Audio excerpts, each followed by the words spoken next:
How to fix Twitter you have exceeded limit.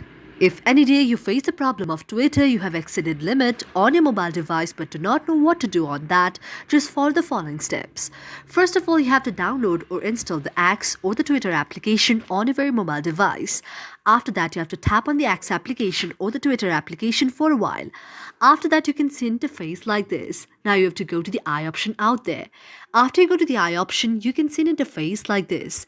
This is the interface of the app information. After you see the interface of the app information, now you have to go to the option of the notification. You have to check whether the notification is blocked or not. If the notification is blocked, you have to go to the option of allow notification and enable the option of allow notification.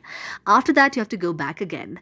After going back, you have to go to the next option. That is the option of the permission. Sometimes mistakenly your very application may be closed, but do not worry. You have to go again to the very app information there and go to the option of permission. After tapping on the option of permission, you need to allow all the permission. You need to allow the camera permission by tapping on the permission of the camera and going to the option of the allow. After that, you have to also allow the very contacts. You have to go to the allow option out there. You also need to allow the very location. You need to tap on the very location option and tap on the option of the location permission.